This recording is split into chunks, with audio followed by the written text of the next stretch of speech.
everyone, welcome to Kids Area Online. Class 4 EVS exam ആയിരുന്നു. EVS exam easy ആയിരുന്നോ? Easy ആയിരുന്നു. Okay. അപ്പോൾ നമുക്ക് ആൻസേഴ്സും ക്വസ്റ്റ്യൻ പേപ്പറൊക്കെ ഒന്ന് നോക്കിയാലോ? കേരള സ്റ്റേറ്റ് സിലബസിൽ പഠിക്കുന്ന കുട്ടികൾക്ക് 1ാം ക്ലാസ് മുതൽ 5ാം ക്ലാസ് വരെ പഠിക്കുന്ന കുട്ടികൾക്ക് കിഡ്സ് ഏരിയ ഓൺലൈൻ ട്യൂഷൻ നൽകുന്നു. ഈ ഒരു ടേമിന്റെ ക്ലാസ് ഇപ്പോൾ കഴിയും. അത് കഴിഞ്ഞ് നെക്സ്റ്റ് ടേം ക്ലാസ് സ്റ്റാർട്ട് ചെയ്യും. താല്പര്യമുള്ളവർക്ക് ജോയിൻ ചെയ്യാം. LKG UKG regular classes kids area online നൽകുന്നു. അത് സ്കൂളിൽ പോകാത്ത കുട്ടികൾക്കുള്ളതാണ്. സ്കൂളിൽ പോകുന്ന കുട്ടികൾക്ക് UKGക്ക് ട്യൂഷൻ നൽകുന്നുണ്ട്. English reading writing classes, Malayalam reading writing classes, അത് ബേസിക് ക്ലാസ്സുകളാണ്. കുട്ടികൾക്ക് എഴുതുവാനും വായിക്കുവാനും ബുദ്ധിമുട്ടുണ്ടെങ്കിൽ കൂട്ടി എഴുതുവാനും കൂട്ടി വായിക്കുവാനും ബുദ്ധിമുട്ടുള്ള കുട്ടികൾക്കുള്ള ക്ലാസ് ആണ്.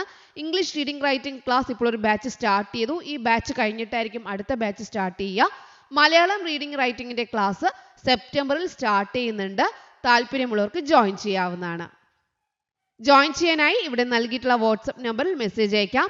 9746487799 ഈ വാട്സ്ആപ്പ് നമ്പറിലേക്ക് മെസ്സേജ് അയക്കാവുന്നതാണ്. Activity 1 has 2 parts, 1A and 1B. Answer any one completely. Activity 1A, adaptation. The following are the adaptation found in some organisms. Find the organisms. An organism that stores fat on its hump. Fat store ചെയ്ത് വെക്കുന്ന ഹമ്പിൽ fat store ചെയ്ത് വെക്കുന്നത് ആരാണ്? Camel. Answer camel. ഒന്നാമത്തതിന്റെ ഉത്തരം camel ആണ്. രണ്ടാമത്തെ ചോദ്യം, an organism from the polar region that stores fat under its skin. സ്കിന്നിനടിയിൽ ഫാറ്റ് സ്റ്റോർ ചെയ്ത് വെക്കുന്നത് ആരാണ്? Penguin. Answer is penguin. PENGUIN, penguin. C question, the organism that breathes with the help of gills. ഗിൽസിന്റെ സഹായത്തോടെ ആരാണ് ശ്വസിക്കുന്നത്? Fish. മീനാണ്. Fish. മത്സ്യം. മീൻ. D question, an organism that can move easily in water as its fingers are connected with skin. സ്കിന്ന് connect ചെയ്തിട്ടുള്ളതുകൊണ്ട് അതിന് easy ആയിട്ട് move ചെയ്യാൻ പറ്റും. ആർക്കാണ്? വെള്ളത്തിന് പുറത്തു കൂടെ ഇങ്ങനെ മൂവ് ചെയ്യാൻ പറ്റുന്നത് ആർക്കാണ്? ഡക്ക്. ആർക്കാണ്? ഡക്ക്.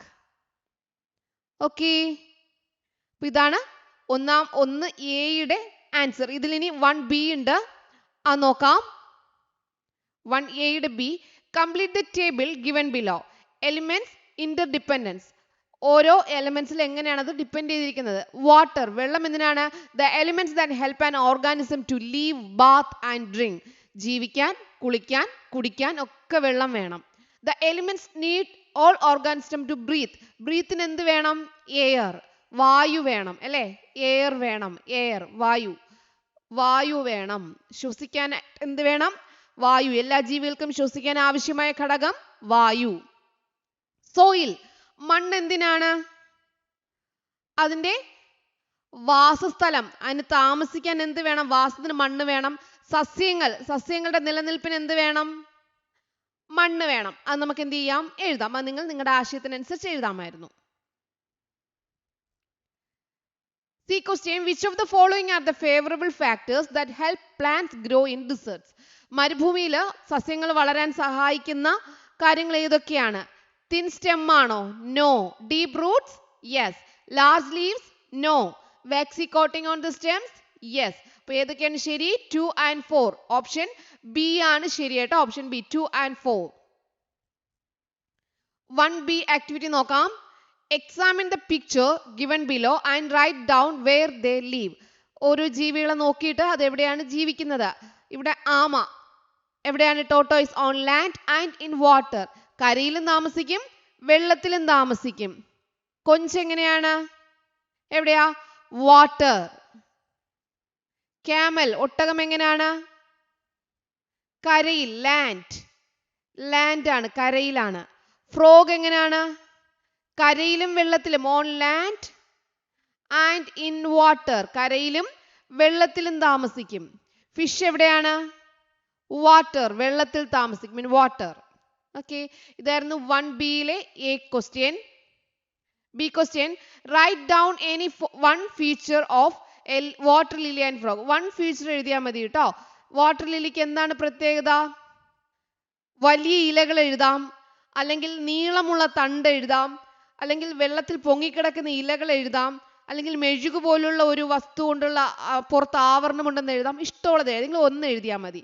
ഫ്രോഗിനാണെങ്കിലോ വഴുവഴുപ്പുള്ള ത്വക്ക് എഴുതാം. വെള്ളത്തിനുള്ളിലും ശ്വസിക്കാൻ കഴിയുമെന്ന് എഴുതാം. ഇഷ്ടമുള്ളത് എഴുതിയാൽ മതി. Which animal leaves on polar region? Polar റീജിയനിൽ താമസിക്കുന്നത് ആരാണ്? ഡോൾഫിൻ ആണോ, പെൻഗ്വിൻ ആണോ, ക്യാമൽ ആണോ, ടോട്ടോയിസ് ആണോ? പെൻഗ്വിൻ. ആൻസർ ഈസ് പെൻഗ്വിൻ ആണ്. ഓക്കെ, അടുത്ത ചോദ്യം നോക്കാം. Activity 2 independence day. Friends in 4th standard were busy preparing questions for quiz competition to be held on the Independence Day. Help them find the answers for the questions. 4th സ്റ്റാൻഡേർഡിൽ കുട്ടികൾ independence ഡേക്ക് ക്വിസിന് ചോദിക്കാനായിട്ട് questions തയ്യാറാക്കുവാണ്. ഇവിടെ കുറച്ച് questions തയ്യാറാക്കിയിട്ടുണ്ട്. അതിന്റെ answer നമ്മൾ കൊടുക്കാം. Name the foreigners who ruled our country before independence. ഇൻഡിപെൻഡൻസിന് മുമ്പ് നമ്മുടെ കൺട്രി ഇന്ത്യയെ ഭരിച്ചത് ആരാണ്? ആരായിരുന്നു? ബ്രിട്ടീഷുകാരായിരുന്നു. ആരാ? ബ്രിട്ടീഷുകാരായിരുന്നു ഭരിച്ചിരുന്നത്. Name the beach where Gandhiji and his friends marched for Sabarmati Ashramam during Salt Satyagraha. ഉപ്പ് സത്യാഗ്രഹമായിട്ട് ബന്ധപ്പെട്ട് സബർമതിയിൽ ഒരു മാർച്ച് നടത്തില്ലേ? സബർമതി ആശ്രമത്തിൽ നിന്നും. അത് ഏത് മാർച്ചായിരുന്നു? ദണ്ഡി മാർച്ചായിരുന്നു. ഓർമ്മയുണ്ടോ? ദണ്ഡി മാർച്ച് ഓർമ്മയുണ്ടോ? യെസ്. അടുത്തത് നോക്കാം. B question. The winners of the quiz competition were given the book freedom fighters of Kerala. Freedom fighters of Kerala എന്നൊരു ഗിഫ്റ്റ് ആണ് ക്വിസിൽ വിജയിച്ച വിന്നറിന് കൊടുത്തത്. A page from the book is given below. അതിന്റെ ഒരു പേജാണ് ഇവിടെ നൽകിയിരിക്കുന്നത്. ഇത് കംപ്ലീറ്റ് ചെയ്യുക. ഇതാരാണ്? നെയിം എന്താണ്? ഇതാരാണ്? ഇതാരാ? കെ കേളപ്പൻ. ആരാണ്? കെ കേളപ്പനാണ്. ഇതാരാണ്? K Kelappan. The struggle healed. ഏതായിരുന്നു ഇദ്ദേഹം നയിച്ചത്? സോൾട്ട് സത്യാഗ്രഹ, ഉപ്പ് സത്യാഗ്രഹം ഇദ്ദേഹം നയിച്ചിരുന്നു. പിന്നെ അതുപോലെ the place where the struggle took place. അതവിടെ സമരം നടന്ന സ്ഥലം എവിടാ? പയ്യന്നൂർ. കണ്ണൂരിലെ പയ്യന്നൂരാണ്. പയ്യന്നൂറാണ്. ഓക്കെ, കണ്ണൂർ പയ്യന്നൂറാണ്. അപ്പൊ ഇതായിരുന്നു ഇതിന്റെ ആൻസർ. ആക്ടിവിറ്റി 3 എക്കോസിസ്റ്റം, ആവാസ വ്യവസ്ഥ. A question. The picture of a pond in biodiversity park of GLP school is given below. Which are the plants and animals connected with the pond as an ecosystem? ഈ പോണ്ടുമായിട്ട് ബന്ധപ്പെട്ടിരിക്കുന്ന ആവാസ വ്യവസ്ഥയിൽ ജീവിക്കുന്ന ജീവികളും അനിമൽസും ഏതൊക്കെയാണ്? ഏതെങ്കിലും 4 എണ്ണം എഴുതിയാൽ മതി. 4 എണ്ണം എഴുതിയാൽ തന്നെ നിങ്ങൾക്ക് ഫുൾ മാർക്സ് കിട്ടും. ഇവിടെ 8 എണ്ണം ഉണ്ട്. ഓക്കെ, ഏതൊക്കെയാണ്? ഫ്രോഗ് എഴുതാം, ഫിഷ് എഴുതാം, ഇവിടെ സ്നെയിൽ ഉണ്ട്, ക്രാബ് ഉണ്ട്, ലോട്ടസ് ഉണ്ട്. നിങ്ങൾക്ക് ഇഷ്ടമുള്ളതെല്ലാം എന്ത് ചെയ്യാം? എഴുതാം. ഗ്രാസ്, ഇഷ്ടമുള്ളതൊക്കെ എന്ത് ചെയ്യും? ഇതിൽ നിന്ന് കാണുന്നത് നിങ്ങൾക്ക് ഡ്രാഗൺ ഫ്ലൈ, ഇതിൽ കാണുന്നതൊക്കെ നിങ്ങൾക്ക് എഴുതാം. ഈ എക്കോസിസ്റ്റത്തിൽ കാണുന്നത് എഴുതുക. Write down any 4 ecosystem that you know. നിങ്ങൾക്കറിയാവുന്ന 4 എക്കോസിസ്റ്റം എഴുതുക. നിങ്ങൾക്കറിയാവുന്ന 4 എക്കോസിസ്റ്റം. നമുക്ക് എന്തൊക്കെയുണ്ട്? ട്രീ ഉണ്ട്. ട്രീ എന്ന് പറയുന്നത് ഒരു എക്കോസിസ്റ്റം ആണ്. പിന്നെ അതുപോലെ ഫീൽഡ്, വയൽ എന്ന് പറയുന്നത് ഒരു എക്കോസിസ്റ്റം ആണ്. വേറെ ഫോറസ്റ്റ് എന്ന് പറയുന്നത് ഒരു എക്കോസിസ്റ്റം ആണ്. മൗണ്ടെയിൻ, ഹിൽ, അതൊക്കെ എന്താണ്? ഓരോ എക്കോസിസ്റ്റം ആണ്. കുന്ന്, ഇതൊക്കെ ഒരു എക്കോസിസ്റ്റം ആണ്. Write the name of a non living thing that you can see in a pond. ഈ പോണ്ടിൽ കണ്ട ഒരു നോൺ ലിവിങ് തിങ് എഴുതാൻ, ജീവനില്ലാത്തത് എഴുതാനായിട്ടാണ് പറയുന്നത്. റോക്ക് അല്ലെങ്കിൽ സ്റ്റോൺ, ഇതിന് എന്താണ്? ജീവനില്ല. പാറ അല്ലെങ്കിൽ മണ്ണ്, സാൻഡ്, എന്ത് വേണമെങ്കിലും എഴുതാം. ഓക്കെ, സോയിൽ, ഇതിനൊന്നും ജീവനില്ല. ഇതിലേത് എഴുതിയാലും ശരിയാണ്. Activity 4. 4 has 2 parts, 4A and 4B. Write any one answer completely. ഏതെങ്കിലും ഒരെണ്ണം കംപ്ലീറ്റ് ആയിട്ട് എഴുതാം. Method of struggles. The poster to be exhibited on Gandhi Jayanti is given below. Complete it. ഇത് ഗാന്ധിജിയെ കുറിച്ച് എഴുതാനാണ്. ഇത് ഗാന്ധിജിയാണ്. ബർത്ത് പ്ലേസ് എവിടെയായിരുന്നു എന്നറിയാലോ? ഗുജറാത്ത് അല്ലെങ്കിൽ പോർബന്ദർ. ഏതെഴുതിയാലും ശരിയാണ്. ഗുജറാത്ത് എന്ന് എഴുതിയാലും ശരിയാണ്. പോർബന്ദർ എന്ന് എഴുതിയാലും ശരിയാണ്. ഓക്കെ, ഇനി അടുത്ത ആത്മകഥ എന്തായിരുന്നു? എൻ്റെ സത്യാന്വേഷണ പരീക്ഷണങ്ങൾ. എൻ്റെ സത്യാന്വേഷണ പരീക്ഷണങ്ങളായിരുന്നു എന്താ? ഓട്ടോബയോഗ്രഫി. എൻ്റെ സത്യാന്വേഷണ പരീക്ഷണങ്ങൾ. മെത്തേഡ് ഓഫ് സ്ട്രഗിൾ എങ്ങനെയായിരുന്നു ചെയ്തിരുന്നത്? സമരരീതി എങ്ങനെയായിരുന്നു? സത്യാഗ്രഹമായിരുന്നു.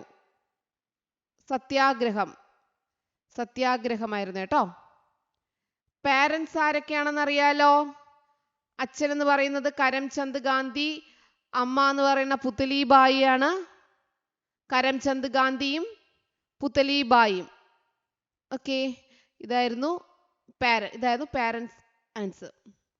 B question, Gandhiji was A leader with high ideals and simple living. Children called him Netaji. ഇതിൽ ഏതാണ് ശരി? ഒന്ന് മാത്രമാണ് അല്ലേ ശരി? ഒന്ന്. 1 is correct. ഓപ്ഷൻ എ ആണ് ശരി. 1 is correct. Okay, next activity 4B ആണ്. Write the names of freedom fighters in the column given against the pictures. ഇവിടെ നൽകിയിട്ടുള്ളവരുടെ പേര് എഴുതുക എന്നുള്ളതായിരുന്നു 4B. 4A അല്ലെങ്കിൽ 4B എഴുതിയാൽ മതി. ഇത് നമുക്കറിയാം, ഇത് ആരാണ്? ഭഗത് സിംഗ് ആയിരുന്നു. ആരായിരുന്നു? ഭഗത് സിംഗ് ആയിരുന്നു. ഭഗത് സിംഗ്. ഓക്കെ, ഭഗത് സിംഗ് ആയിരുന്നു. അടുത്ത ഇതാരായിരുന്നു? സരോജിനി നായിഡു. ആരായിരുന്നു? സരോജിനി നായിഡു. സരോജിനി നായിഡു ആയിരുന്നു ആൻസർ. സരോജിനി നായിഡു. ഓക്കെ, ഇനിയുമുണ്ട്. അരുൺ ആസിഫ് അലി നൽകിയിട്ടുണ്ട്. ഇതാരായിരുന്നു? ഇതാരാ? ഈ നാലാമത്തെ ചിത്രം ആരുടേതായിരുന്നു? ഗോപാലകൃഷ്ണ ഗോഖലെ. ഗോപാലകൃഷ്ണ ഗോഖലെയാണ്. ഗോപാലകൃഷ്ണ ഗോഖലെയാണ് ആൻസർ. ഗോപാലകൃഷ്ണ ഗോഖലെയാണ് നാലാമത്തത്. അഞ്ചാമത്തത് ആരാണ്? ഇതാരാണ്? അംബേദ്കർ. ഡോക്ടർ BR അംബേദ്കർ ആണ്. അംബേദ്കർ ആണ്. Ambedkar. Okay, doctor BR Ambedkar. ഇനി ഇതിൽ ഒരു ചോദ്യം കൂടി ഉണ്ട്. Write down the full name of Gandhiji from the following. ഗാന്ധിജിയുടെ ഫുൾ നെയിം മഹാത്മാഗാന്ധിയാണോ? അല്ല. മോഹൻദാസ് കരംചന്ദ് ഗാന്ധിയാണോ? അതെ, മോഹൻദാസ് കരംചന്ദ് ഗാന്ധിയാണ് ശരി ഉത്തരം. Option B, Mohandas Karamchand Gandhi. അഞ്ചാമത്തെ ആക്ടിവിറ്റി നോക്കാം. Protection of habitat. This grand mother tree is my refuge. Sparrow are you still in this tree? അവരുടെ സംസാരമാണ്. ഇതിൽ നിന്ന് രണ്ട് ചോദ്യമുണ്ട്. What benefits does the sparrow get from this old grand mother tree? ഈ old ആയിട്ടുള്ള grand mother ട്രീയിൽ നിന്ന് സ്പാരോയ്ക്ക് എന്തൊക്കെ ബെനിഫിറ്റ് ആണ് കിട്ടുക? എന്തൊക്കെ കിട്ടും? ഫുഡ് കിട്ടും. പിന്നെന്താ?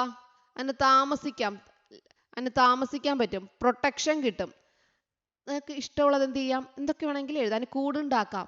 അങ്ങനെ ഒരുപാട് ബെനിഫിറ്റ് ഉണ്ട്.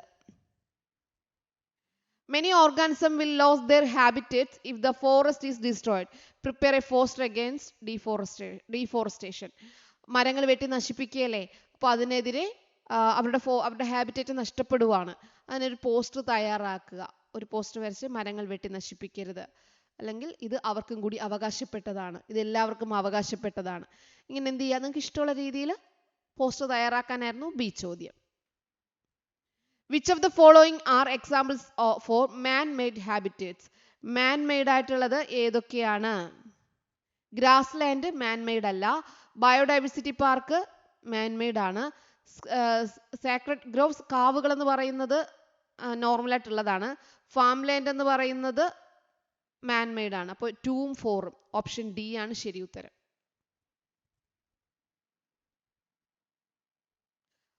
ഓക്കെ, അപ്പോൾ എല്ലാവർക്കും എക്സാം ഈസി ആയിരുന്നു എന്ന് വിശ്വസിക്കുകയാണ്. നിങ്ങളുടെ ട്യൂഷൻ STD4ന്റെ ട്യൂഷൻ സെപ്റ്റംബർ 8 സ്റ്റാർട്ട് ചെയ്യാണ്. താല്പര്യമുള്ളവർക്ക് ജോയിൻ ചെയ്യാം. Okay children, bye bye, thank you.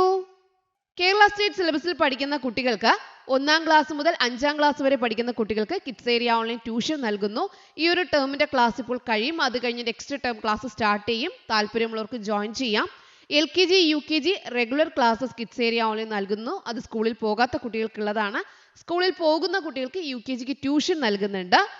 English reading writing classes, Malayalam reading writing classes, അത് ബേസിക് ക്ലാസ്സുകളാണ്. കുട്ടികൾക്ക് എഴുതുവാനും വായിക്കുവാനും ബുദ്ധിമുട്ടുണ്ടെങ്കിൽ, കൂട്ടി എഴുതുവാനും കൂട്ടി വായിക്കുവാനും ബുദ്ധിമുട്ടുള്ള കുട്ടികൾക്കുള്ള ക്ലാസ് ആണ്. ഇംഗ്ലീഷ് റീഡിംഗ് റൈറ്റിംഗ് ക്ലാസ് ഇപ്പോൾ ഒരു ബാച്ച് സ്റ്റാർട്ട് ചെയ്തു. ഈ ബാച്ച് കഴിഞ്ഞിട്ടായിരിക്കും അടുത്ത ബാച്ച് സ്റ്റാർട്ട് ചെയ്യുക. മലയാളം റീഡിംഗ് റൈറ്റിംഗിന്റെ ക്ലാസ് സെപ്റ്റംബറിൽ സ്റ്റാർട്ട് ചെയ്യുന്നുണ്ട്. താല്പര്യമുള്ളവർക്ക് ജോയിൻ ചെയ്യാവുന്നതാണ്. ജോയിൻ ചെയ്യാനായി ഇവിടെ നൽകിയിട്ടുള്ള വാട്സ്ആപ്പ് നമ്പറിൽ മെസ്സേജ് അയക്കാം. 9746487799 ഈ വാട്സ്ആപ്പ് നമ്പറിലേക്ക് മെസ്സേജ് അയക്കാവുന്നതാണ്.